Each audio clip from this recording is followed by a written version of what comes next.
اعوذ باللہ من الشیطان الرجیم بسم اللہ الرحمن الرحیم الحمد للہ رب العالمین الصلاة والسلام علی اشرف الانبیاء والمرسلین آلہ الطیبین الطاہرین المعصومین ولعنۃ اللہ علی اعدائهم اجمعین اما بعد بسم اللہ الرحمن الرحیم لقل جعلنا منکم شرعۃ ومنہاجا۔ ہمارا جو پہلا جلسہ یا پہلا درس ہے وہ اس آیہ کریمہ سورہ مائدہ کی آیہ نمبر 48 سے شروع ہو رہا ہے، جس میں اللہ تبارک و تعالی فرما رہے ہیں کہ لِكُلِّ جَعَلْنَا مِنْكُمْ، ہم نے آپ میں سے ہر ایک امت کے لیے شریعت اور روشن راستہ قرار دیا ہے، یعنی جتنی بھی امتیں گزری ہیں ان سب امتوں کے لیے اللہ تبارک و تعالیٰ نے ایک شریعت اور ایک طریقہ اور ایک راستہ مستقیم قرار دیا ہے۔ جب اللہ تبارک و تعالیٰ نے انسان کے لیے ایک شریعت اور ایک راہ روشن قرار دیا ہے تو یہ انسان چاہتا ہے کہ میں سعادت ابدی حاصل کروں۔ ہر بشر اسی دنبال میں ہے، اسی کے پیچھے ہے کہ اس کو کسی طرح سے اس دنیا اور آخرت کی دنیا بہتر ہو جائے، یعنی یہ اس کے پیچھے ہے کہ یہ دنیا بھی میری صحیح ہو جائے اور آخرت بھی میری صحیح ہو جائے۔ جب اس کو اس بات پر اعتقاد اور اس کو اس بات پر یقین ہے کہ میری آخرت بھی ہے اور وہ آخرت میری صحیح ہو جائے، تو یہ انسان اس اعتقاد کامل کے ساتھ کہ آخرت میں رکھتا ہوں تو اس آخرت کو ٹھیک کرنے کے لیے ضروری ہے اس کے پاس ایک طریقہ کار، اس کے پاس ایک راہ، اس کے پاس ایک راستہ، اس کے پاس ایک اصول اور قواعد ہونے چاہیے تاکہ اس آخرت کے راستے کو طے کر کے آخرت کے راستے تک پہنچ جائے۔ اور جو اس دنیا میں روزمرہ کی وہ زندگی گزار رہا ہے تو روزمرہ کی زندگی کے مختلف زاویے ہیں، کبھی اس کا فردی زاویہ ہے، کبھی اس کا اجتماعی زاویہ ہے، کبھی اس کا سیاسی زاویہ ہے، یعنی زندگی کے اس کے مختلف زاویے ہیں۔ تو اس مختلف زاویوں کو صحیح کرنے کے لیے تاکہ مختلف زاویے صحیح ہو جائیں، تاکہ وہ راستہ بن جائے آخرت کے صحیح ہونے کے لیے، تو اسلام نے اور شریعت نے اس کے لیے کچھ قواعد، اس کے لیے کچھ راستے بنائے ہیں جس سے اس کو نجات مل سکے۔ تو اسلام نے جو دستورات الہی بنائے ہیں ان کو 3 حصوں میں تقسیم کیا ہے تاکہ انسان کی یہ آخرت، یہ دنیا اور اس کی آخرت صحیح ہو جائے۔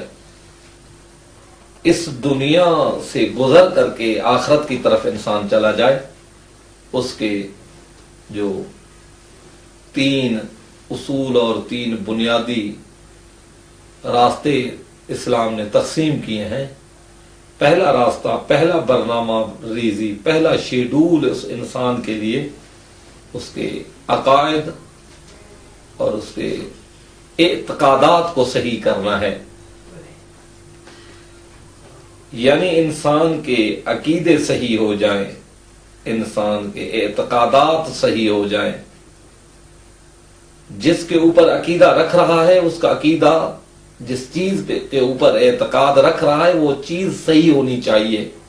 اور اس چیز کی اس کو شناخت ہو جائے، یعنی اس کے اعتقادات پہلا راستہ، پہلا برنامہ، پہلا طریقہ کار، پہلا اصول۔ دوسرا دستور، اس کے اعتقاد جب اس کا ہو گیا کہ اللہ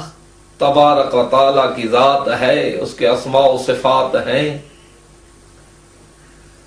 جب اس کو اللہ کے اوپر اعتقاد ہو گیا، قیامت کے اوپر اعتقاد ہو گیا، اللہ کے وحدانیت کے اوپر اس کا اعتقاد صحیح ہو گیا،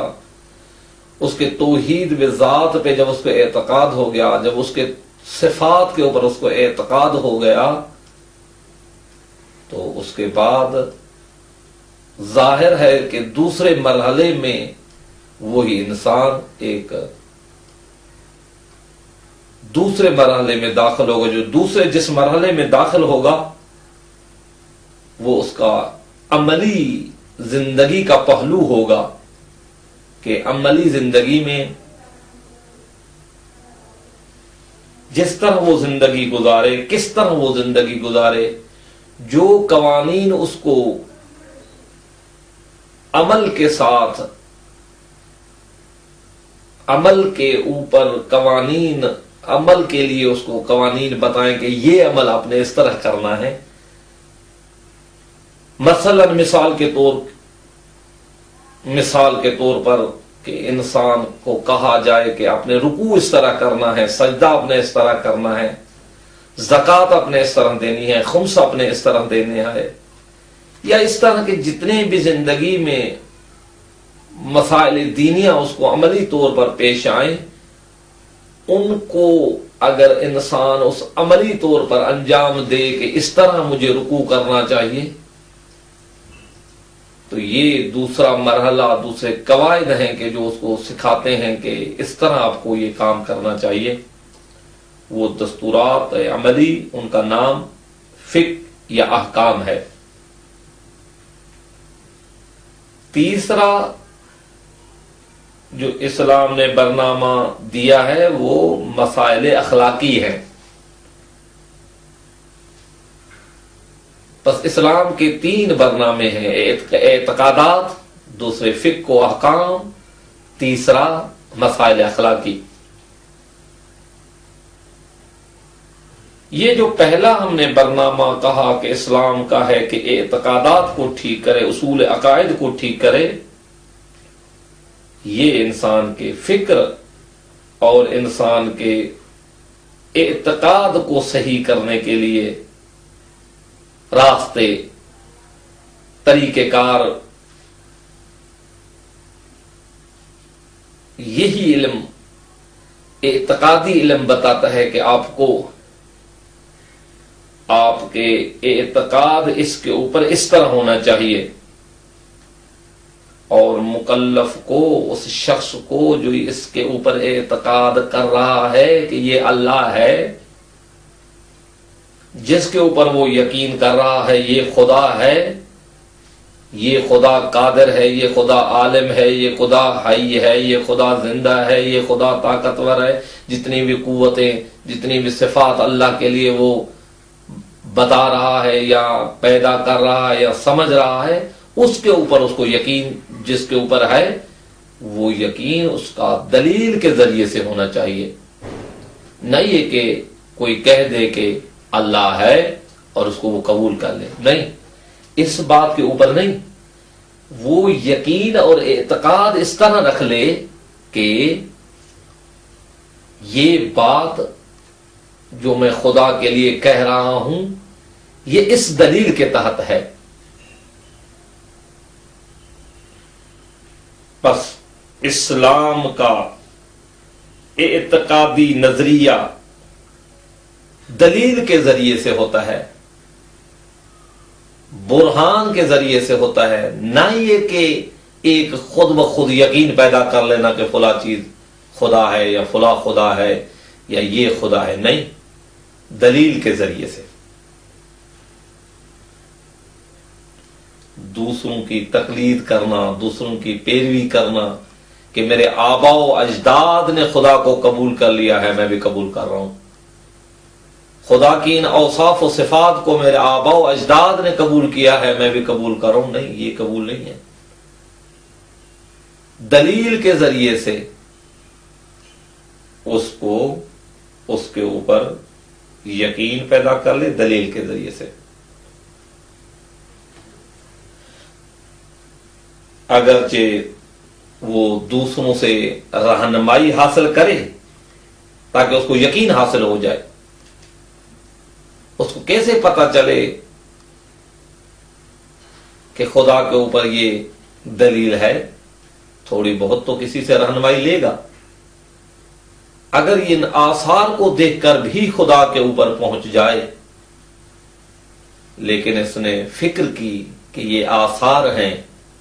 اس نے فکر کی کہ یہ درخت ہے، اس نے یہ فکر کی کہ یہ فلاں چیز ہے، یہ خود بخود نہیں ہوئی ہے، اس کو کوئی پیدا کرنے والا ہے، اس کو کوئی ایجاد کرنے والا ہے۔ جب اس نے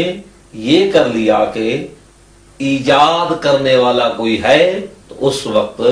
یہ شخص، یہ فرد کسی ایک جگہ پر پہنچے گا، لیکن اس فکر میں کوئی نہ کوئی اس کی رہنمائی اگر کر لے تو اس رہنمائی کو تقلید نہیں کہیں گے۔ دوسرا حصہ جو ہے وہ ہمارا اسلام نے جو بتایا ہے وہ برنامہ عملی ہے۔ وہ یہ برنامہ عمل جو ہیں وہ فارسی میں کہتے ہیں بایدہا و نبایدہا پر مشتمل ہے، یعنی یہ ہونا چاہیے یا یہ نہیں ہونا چاہیے، یعنی اس کو انجام دو اور اس کو انجام نہ دو۔ یہ دوسرا اسلام کا جو دستور ہے وہ عملی فقہ ہے، وہ احکام ہے۔ احکام یہ کہتے ہیں کہ اس کو آپ کو انجام دینا چاہیے یا اس کو انجام نہیں دینا چاہیے، یعنی یہ آپ کے اوپر یا واجب ہے یا آپ کے اوپر حرام ہے۔ جب اس کے اوپر عمل کرے گا تو یہ شخص اطاعت الہی اس کے لیے متحقق ہو جائے گی کہ یہ اطاعت الہی میں اب مصروف ہے، یعنی اطاعت الہی اس انجام دینے اور اس کے فرمان کے مطابق انجام نہ دینے، ترک کرنے، یعنی اس نے کہا اس کو ترک کر دو، جس طرح قرآن کریم میں ہے بسم اللہ الرحمن الرحیم وما آتاکم الرسول فخذوہ، یعنی رسول مکرم صلوات اللہ علیہ جو شریعت ہمارے پاس لے کر آئے ہیں، جو چیز ہمارے پاس لے کر آئے ہیں اس کو ہم لے لیں، اور جس سے ہمیں منع کیا ہے اس سے ہم رک جائیں۔ یعنی خدا کے بتائے ہوئے دستورات، خدا کے بتائے ہوئے احکام کے مطابق انجام دینا اور ترک کرنا، یہ باید اور ناباید کے طور پر زندگی گزارنا، مثلا نماز پڑھنا، زکوٰۃ کا دینا، یہ ایسے معاملات ہیں کہ اس طرح انجام دو، اس طرح انجام نہ دو، اس کو دو، اس کو نہ دو، اس سے لو، اس سے نہ لو، یہ سارے